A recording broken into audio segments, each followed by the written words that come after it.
Hello à toi ma leader et bienvenue sur le podcast Né pour impacter. Aujourd'hui, je vais te donner dans cet épisode les 10 constats que je fais systématiquement chez les entrepreneurs prêts à évoluer, accélérer, briser, dépasser un plafond de verre ou augmenter simplement leurs revenus et leurs ventes. Et à ce moment-là, il y a un moment très particulier dans la vie d'un business qui arrive déjà même plusieurs fois dans la vie d'un business. Moi, je l'ai déjà vécu 2 fois en 8 ans. C'est pas le moment où tout s'écroule, pas le moment où on débute et on cherche encore ses premiers clients, mais ce moment plus subtil et presque silencieux où ça fonctionne, mais plus comme avant. Pourtant, tu continues à vendre, à avoir des clientes, à accompagner, à être impliquée, engagée, présente dans ton business. Mais il y a quelque chose en toi qui sait que le prochain palier de succès ne se fera pas en faisant la même chose de la même façon. Tu sais qu'il y a quelque chose qui doit changer et bouger. Alors, spoiler alert, dans cet épisode, je ne vais pas t'expliquer quoi faire. Je ne vais pas te donner la méthode brûlante, brillante. Non, non, je vais te partager les 10 constats que je vois revenir systématiquement quand j'audite des business avec mes clientes en mentoring. C'est des femmes atypiques, multipotentielles, sensibles, intelligentes, qui captent vite, profondément engagées dans ce qu'elles font. Alors, dans ce que je vais te transmettre, comme toujours, ce n'est que mon expérience de 8 années en tant que mentor, mes 4 500 entrepreneurs accompagnés et mes 186 000 euros investis dans les meilleures formations. Et malgré tout ça, j'ai pas la science infuse. J'ai peut-être pas la bonne réponse, pas celle que toi tu espérais. Moi, je te donne juste qu'est-ce que moi je constate avec les personnes qui viennent vers moi et que j'accompagne à atteindre leur liberté financière sans jamais se trahir, sans s'oublier, mais en kiffant. Allez, c'est parti, le premier constat. Chez ces femmes-là qui veulent passer un palier de croissance, le premier constat, ce n'est pas qu'elles n'en font pas assez. La première chose que je vois, c'est qu'à l'inverse, elles en font déjà énormément. Elles sont hyper impliquées, hyper présentes, hyper engagées émotionnellement et mentalement, le cœur et la tête. Elles donnent déjà beaucoup à leurs clients, leur communauté, leur mission. Le vrai problème, c'est pas la motivation ni le passage à l'action, ni l'engagement. Ce que je vois plutôt, c'est une énergie qui est extrêmement mobilisée. On en donne toujours plus, mais malheureusement, pas là où elle crée le plus de levier. Je répète, ce n'est pas que tu n'es pas engagé, c'est que toute l'énergie que tu donnes sont sur des petites tâches, des petites actions, des petites choses que tu fais au quotidien, le nez dans le guidon, mais ton énergie, elle n'est pas placée là où il y a des leviers qui vont te permettre d'accélérer sans te cramer. 1. Constat 2. Pourquoi j'ai dit ça pour le 1? Parce que la plupart vont se dire, oh, je veux augmenter mes revenus, il faut que je travaille 2 fois plus, il faut que je fasse 2 fois plus de contenu, 2 fois plus de tout. Non, non. 2 fois plus de tout, c'est 2 fois plus de burn-out. Voilà. Deuxième constat. Le business leur demande trop pour ce qu'il leur rend. À un moment donné, cette phrase arrive, parfois à demi-mot dans les séances. Aurélie, je travaille beaucoup, mais je me sens pas vraiment en sécurité. Et quand on regarde ensemble, on voit souvent des offres extrêmement généreuses, beaucoup de disponibilité de l'entrepreneur, beaucoup d'adaptation et une charge constante, beaucoup de pression. Et en face, un chiffre d'affaires qui ne soutient pas encore vraiment la vie qu'elle désire. Pourquoi? Parce que le modèle utilisé pour atteindre tes premiers 2 000, 5 000, 10 000 euros n'est pas le même modèle et le même fonctionnement que celui qui te permettra d'atteindre tes 10 000, 15 000, 20 000. Tu ne mets pas les mêmes chaussures à ton enfant qui va à la maternelle qu'au lycée. En tout cas, j'espère pour lui. Troisième constat pour ces femmes qui veulent accélérer, mais que ça bloque. Elles confondent mouvement et progression. Elles sont occupées, très occupées. Les semaines sont pleines, les journées bien remplies. Mais quand on prend du recul, on s'aperçoit que tout avance, mais pas toujours dans la bonne direction, ni avec la bonne intensité. Parce qu'il y a une différence entre être occupé, qui donne l'impression d'avancer, mais être occupé ne veut pas dire progresser, ni être productive. Je suis passée de travailler 7 jours par semaine, d'être obsédée par mon business, de manger, dormir business, à travailler 3 jours par semaine. Tu vas peut-être me dire, oui, mais Aurélie, aujourd'hui, tu as une équipe de 7 personnes. Certes, mais il n'empêche qu'il y a des choses que mon équipe n'est pas en capacité de se faire, puisque c'est moi la source et la vision de l'entreprise. Donc, c'est quand même moi qui crée à l'origine. Oui, je ne mets plus en place et je ne suis plus dans l'exécutif. Mais aujourd'hui, mine de rien, quand tu travailles 3 jours par semaine, tu peux pas te permettre de t'enliser dans les réponses aux mails, aux DM, dans les petites actions qui te font perdre du temps et de l'énergie.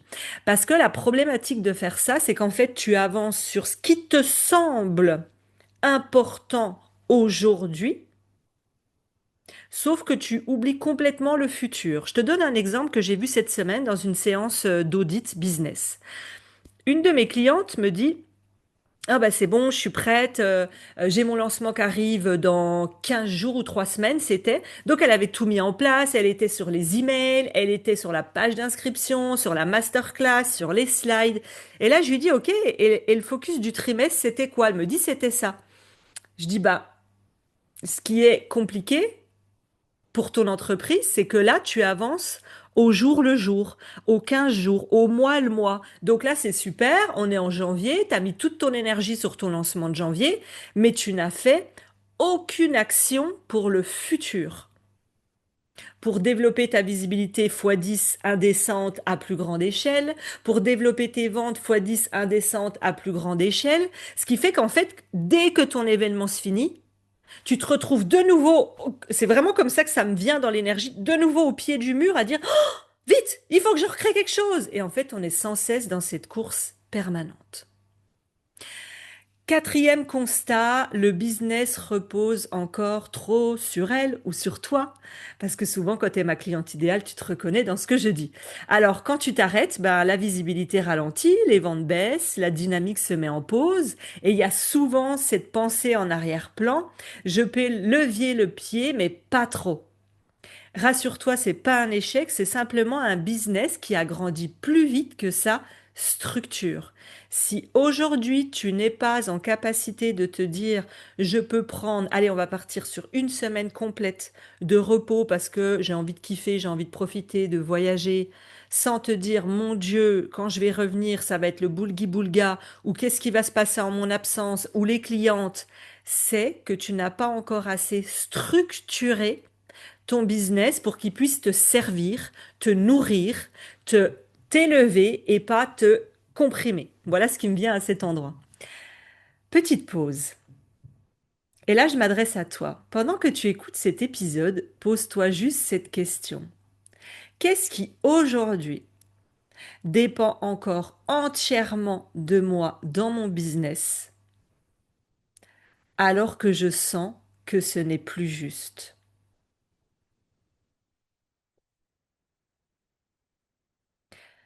Cinquième constat. Tu sais faire, mais tu décides seul.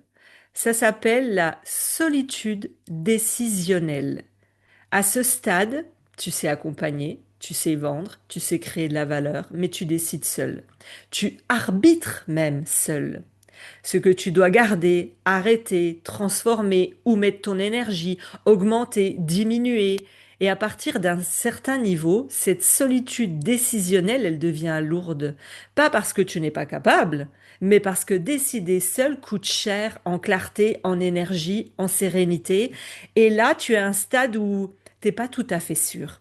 Tu sens qu'il y a des choses que tu veux arrêter, d'autres que tu veux accélérer. Est-ce que je fais le bon choix? Est-ce que c'est le bon moment? Est-ce qu'il est trop tôt? Est-ce qu'il est trop tard? Et puis tout ça t'envahit. Et ça t'envahit tellement émotionnellement, mentalement et au niveau du système nerveux que ça coupe. Tout simplement, j'aime dire, tu sais, comme l'expression de la belette dans les phares d'une voiture. complètement figé par l'importance de la décision. Donc au final, on préfère avoir une stratégie d'auto-sabotage ou d'évitement et de se dire, bon allez, je retourne dans mes actions quotidiennes parce que là tout de suite, j'ai besoin de faire des posts, là tout de suite, j'ai besoin de changer ma bio, là tout de suite. Et donc on se remet dans cet avancement, le nez comme ça dans le guidon jusqu'au jour où on ne voit même pas la grosse pierre ou le gros mur qui est devant nous. Et là, bah, il est un peu trop tard pour décider parce que on arrive dans une situation où t'as plus le choix. Le constat, il est là, le coup près tombe, bim.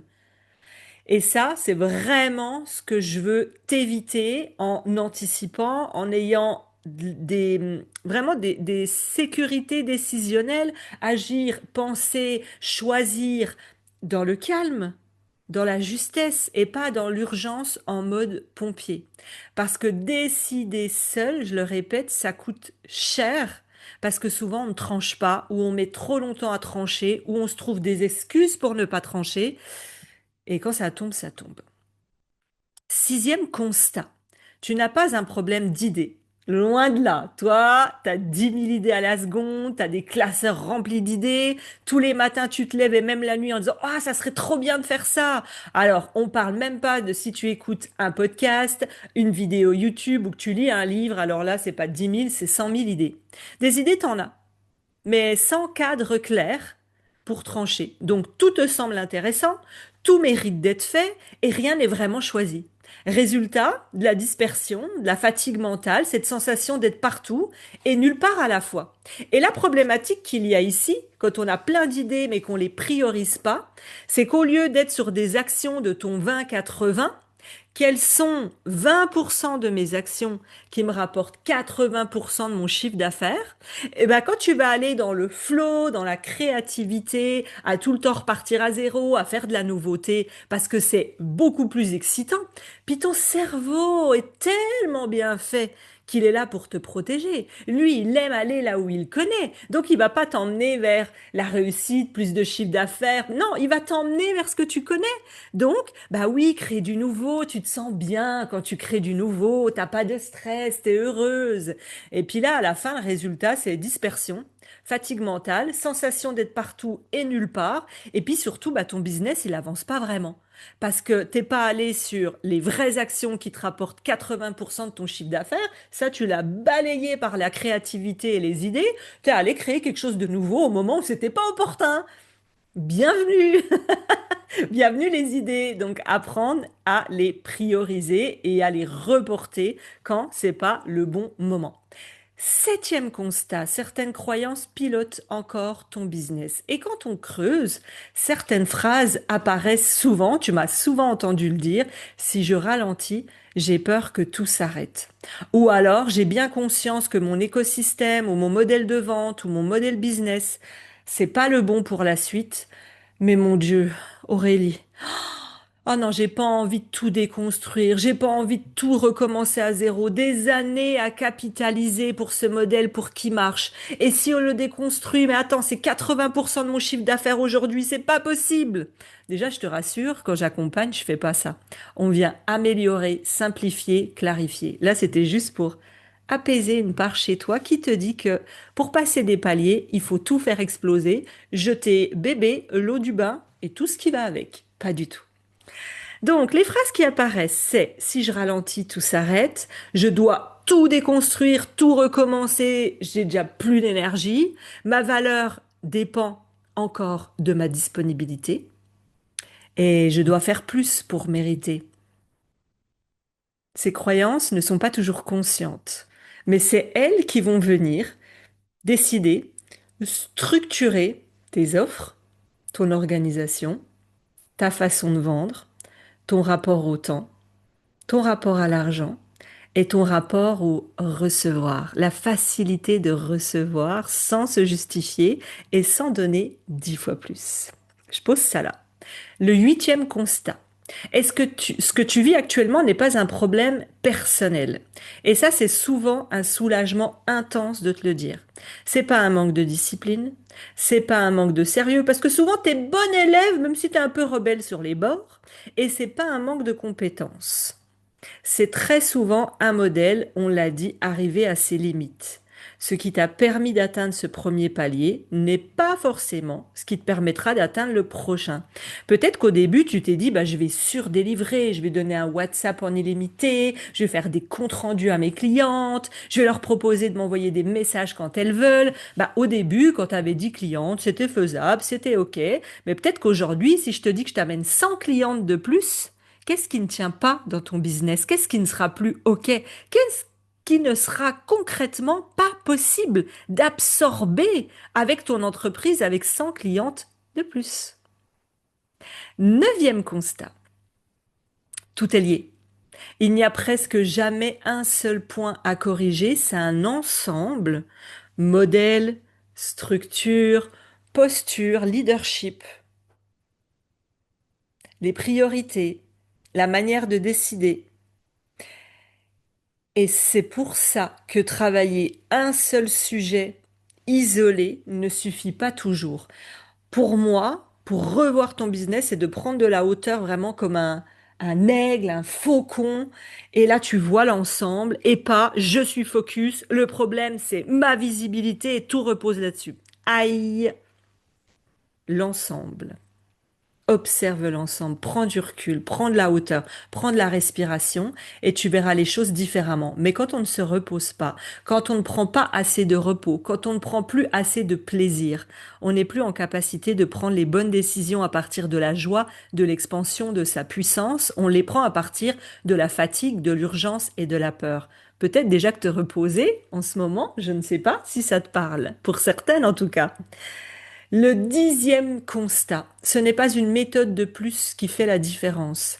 À ce stade, certainement que tu le sais, une nouvelle formation ne réglera pas tout.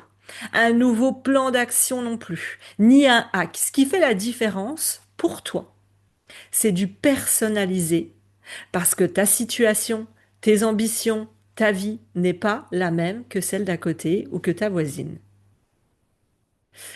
Aujourd'hui, tu as besoin d'avoir des décisions adaptées à la femme et à l'entrepreneur que tu es et à là où tu désires aller. Ce que j'entends souvent après un travail de clarté, et j'ai envie de terminer cet épisode en te le partageant, c'est que beaucoup de femmes me disent, après avoir fait ce travail, j'ai l'impression de respirer différemment parce que là, on vient vraiment, que ce soit en autonomie ou que ce soit avec moi ou peut-être avec quelqu'un d'autre, c'est de venir faire un audit hyper clair de là où tu en es et de ta situation. Et quand on sort de cet audit et qu'on a respiré, qu'on a posé, j'entends, j'ai l'impression de respirer différemment et je me sens plus noyée dans mon business. Je me souviens et je reprends du plaisir à faire ce que je fais. Je me sens plus stable, plus sereine dans mes décisions. Je suis capable aujourd'hui, en moins d'une journée, de décider de ce qui doit être arrêté, continué, amplifié et pourquoi. J'ai arrêté de me disperser et tout est devenu plus simple. Je travaille avec plus de plaisir, moins de force. J'ai gagné 7 heures par semaine pour profiter de moments en nature et de mes proches.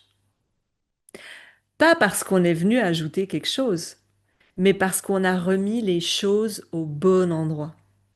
Alors pour conclure, si dans tout ce que je t'ai partagé, il y a des constats qui ont résonné pour toi, des situations dans lesquelles tu t'es reconnu, c'est pas un signal d'alerte pour te mettre la pression, c'est juste le signe que tu es prête à passer un cap avec plus de structure et plus de conscience. C'est exactement pour ça que j'ai créé un diagnostic business 360 qui va venir voir tous les piliers pour augmenter ses revenus sans augmenter sa charge de travail.